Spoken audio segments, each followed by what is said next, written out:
Hey there, thank you. Welcome to the Film Fan Club Show. I'm Sam Carrico, and I think I know why my fictitious audience is happy tonight, yeah? The Little Mermaid, the live-action remake of The Little Mermaid, is officially coming out in 2023. Yes, let's hear it for The Little Mermaid. No, but really, there was a lot of movie news that happened over the summer, and I figured since I gotta review all the movies over the summer that I saw last week, let's get to the movie news, yeah. The Aquaman sequel, John Wick 4, Knives Out 2, and a lot more filmed all over the summer. Yes, nature is healing. Yeah, Aquaman 2 will officially be titled The Lost Kingdom, and while plot details are scarce, I have a prediction, and I think that it's going to be a crossover with Jurassic World. Yeah, I mean, as desperate as DC must be right now, I wouldn't be surprised. Did you see the Suicide Squad though? Yeah, apparently nobody did except for us here at the Film Fan Club. They cast a new Supergirl and Batgirl. Yeah, I'm pretty excited. Sasha Calle will play Supergirl in next year's Flash movie, and Leslie Grace from In the Heights will play Batgirl in the solo film for HBO Max. I guess you could say the future is female, you know, for DC. Let's see how it goes with the always reasonable fan base. Speaking of the future though, George Miller's Furiosa movie has been delayed again. The prequel to Mad Max Fury Road with Anya Taylor-Joy will now come out in 2024, 9 years after Fury Road originally premiered in 2015. But don't worry guys, you'll get to see The Little Mermaid before then. Yeah, they're not the only ones shuffling around the release schedule too. Sony has been moving Venom around like nobody's business. Just within the past couple months, it was scheduled for release on September 24th, then October 15th, now it's October 1st. At this point, they might as well just put check your local listings on all the posters. And finally, Reservation Dogs has been renewed for a second season. The new FX show on Hulu was filmed entirely in the area surrounding Tulsa, Oklahoma, and focuses on Native American teens on tribal land. Our show today is entirely Reservation Dogs themed. Later on, we'll be talking to local pop culture critic Jimmie Tramel to review season 1 for us. But first, I had the opportunity to talk to reoccurring stars, Lil Mike and FunnyBone. They talked to me about their experience working on Reservation Dogs. Let's get right to that. Got a new song and go like this. Lil Mike and FunnyBone, welcome so much to the show. How you guys feeling with everything going on? Man, it's just starting to get overwhelming, but we blessed. We're just keeping it moving. Across Oklahoma, it seems like so many people have been talking about this show. And at least in my personal experience, everybody that I talk to have been talking about your characters as being standouts. I think you guys are hilarious. So like, for those who aren't aware of the show, how would you kind of describe your roles and what is your kind of approach to this? It's the Res Gossipers, I guess. We're the Res... Somebody called us the Res Instigators. we play a Res version of ourselves, minus all the instigating and whatnot. But we also rap in the show. Obviously, a lot of your personality is brought into these two characters. So can you kind of just tell me about you guys? You mentioned from Oklahoma City, but tell me a little bit about your come up or whatever, and how did you even, get involved in this? Wow. So like basically coming up, starting out as rapping was poetry for me because I was in therapy and they said write out your problems and your feelings besides expressing them out loud. And then right, music started getting involved. Then I started writing songs and stuff like that, and then dancing like Michael Jackson. Hence the name Lil Michael Jackson. Yeah. And then FunnyBone came along. Putting his little comedic rap in there, and I would jump in and be his little hype man, and then I would go up on stage and tell jokes while he was switching out the tapes way back in the day. Yeah. Back in the 1900s. So basically, let's go to 2020, and COVID hit, and all of our tour dates just canceled on us, and there was some big paying gigs, and we were like, no, oh no. So, stuck at home, trying to figure out different things to do, trying to make online merch, trying to pay bills, trying to stay afloat. Right. And our manager hits us up and was like, yeah, I just got an email from this lady. She, some Mid-Thunder lady, and she's saying they're an audition in Tulsa for something. Y'all want to do it? And I was like, yeah, we'll try it. Send us the script. The script had cuss words in it. And we was like, yeah, we don't cuss. So let's change up the script a little bit. And if they like it, they like it. If not, move on to the next everything. So we Sitting in the audition, and they hit us up and was like, "Yo, that was awesome!" And y'all sold it without the cuss words, and that's it's dope. just magic. So they picked us up and said, y'all do it like that, keep it real. And then, So ever since then, it's been a hit. Everybody loving it. It's been dope. And they picked our music up too. So that's a plus.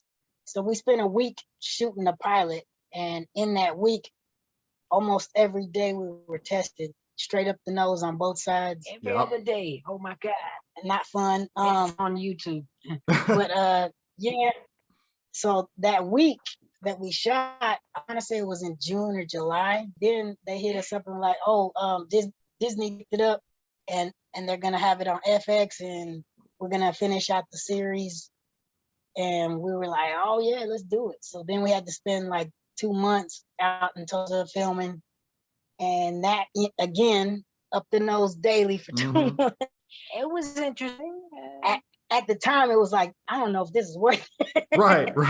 I find that really interesting, though, that you guys got the script. You're like, no, I gotta make this work a little bit better for what we're doing, and then they went with it. So how much how much, I guess, changed throughout the process from script, to bringing you guys in and then kind of adjusting the characters? Were the characters pretty well developed, or whenever you guys got cast, is that when it started to take shape? How did that work? I do feel like they wrote it for us. I mean, we changed it up slightly, ever so slightly, because basically all we did was take out the cussing. Yeah, and then there was a couple of jokes that kind of felt flat to us, so that we added our little flavor into it. This must have been a really kind of seamless collaboration. Oh yeah. Matter of fact, Sterling was saying, this never happens in Hollywood. Like, actors don't get to say what they what they want, and usually the directors are taking basically notions from the big heads, and he was like, this, he was like, enjoy this while you can, because y'all start getting into other stuff, it ain't gonna be like this, man. So it's just like, it was really cool to have all these different people putting in their 2 cents into making a project. Yeah, it felt comfortable and it flowed really freely. It was awesome. And I think that kind of helped it be what it is now. I think that the passion really shows through this project. And I guess, obviously, the elephant in the room is this is a really unprecedented portrayal of Native Americans, in the first, major, roles, all the major roles behind the talent as well. Yeah, can you just talk a little bit about more what that's like, how, unprecedented this kind of show is, and then also what the response has been from your guys' perspective? It's something that's been a long time coming, because the indigenous community's been neglected, even in the news. And the only media we've been getting is really social media. So this, I feel like we finally have something for natives to relate to. It's by natives, for natives, and we need to show the world a sense of native humor. It's going to start a whole movement of native pride in city natives everywhere, because as city natives, we didn't get into our culture until we had to learn our culture in school. And thank God we had teachers that actually taught the real history. I mean, I feel like this show is going to do that same thing. I really do love that the show is portraying natives of all kinds, and not just one single view of a native, because to me that would be stereotyping a native. Yeah. And then obviously you mentioned your guys' music. It obviously took a big, kind of pause. It took a hit during COVID and everything, but Delta variant notwithstanding, things kind of seem to be coming back a little bit. And I think I saw on Facebook that you guys just released new music as well. During COVID, we went to a couple of protests. A lot of missing and murder stuff. But like here in Oklahoma, we had two cop incidences where they killed unarmed people. And we were just like, we were kind of fed with it. In that kind of sparked our That's Enough song, because we were kind of fed up. Like, not only is it the black folks that's getting attacked and lied on by the cops, is the natives too. Like, all people of color, man, is just treated so differently crazy. So we wrote That's Enough, the new single. It's a tough subject to talk about, so props to you guys for being able to find a productive way, I think, to talk about that subject as well. Lil Mike and FunnyBone, you can catch them Mondays on Reservation Dogs. Thank you guys so much for joining the Film Fan Club show, and I wish you all the success in the future. Thank you for having us on. Big shout out to Film Fan Club. MikeBoneMedia.com for all the updates, concert updates, new music, t-shirts. Go get that. Yeah. Support the movement. Thank y'all. Okay, joining me now, he is the pop culture writer for the Tulsa World. On my show, Jimmie Tramel's with us. Hey, Jimmie. Hey, glad to be on. Flattered you would ask. Oh, well, thank you so much for being here, and I'm flattered that you would accept the invitation. And I really have been watching your work for a while now, and wanting to get you on for a while now, because you and I both live in Oklahoma. The Tulsa World is based in Tulsa, Northeast Oklahoma, and we have really seen a boom kind of happen here in terms of big filming projects coming to Oklahoma, specifically coming to this area, it seems too. I mean, I remember Minari was nominated for all sorts of Oscars, and we covered it on the show here. But now, you know, we had Stillwater come out over the summer. We're going to be talking about Reservation Dogs here in a little bit. Killers of the Flower Moon is shooting. How did we end up here? You know, sometimes when you're in the golden years of something, you don't realize it because years have to pass. Then you have to look back and say, oh, those were the golden years. But it seems like we could be in right now the golden years of film and television in Oklahoma. And granted, you know, things have been shot here in the past, you know, movies and all different sorts of things. But Reservation Dogs, the first television series ever to be shot entirely in Oklahoma. You know, Killers of the Flower Moon, Stillwater, as you mentioned. It just seems like that we're in a moment of history where you think, well, does it get better than this, or is this as good as it gets right now? Has there been kind of a through line or a recurring theme in what's been bringing these filmmakers to Oklahoma? I don't know if it's a theme so much as that there's a specific aim with each of these projects. I mean, obviously, Killers of the Flower Moon is being shot in Osage County because historically, that's where it occurred 100 years ago.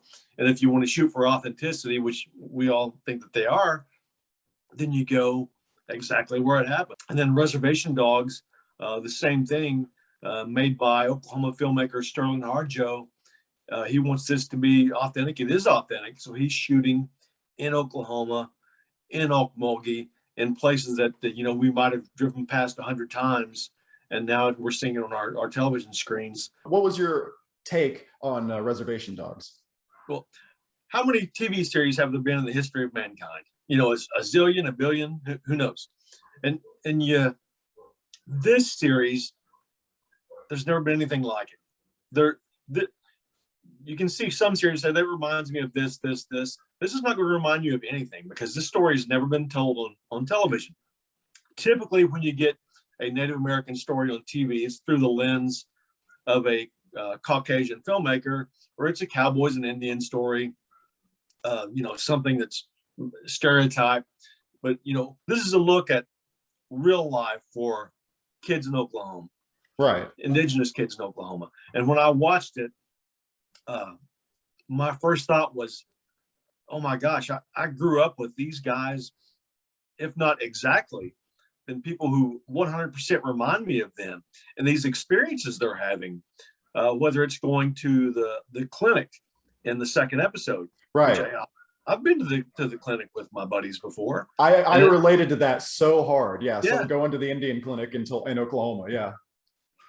Yeah, I mean, it can be a long day. I mean, those clinics do as good as they can do, but it can be a long day.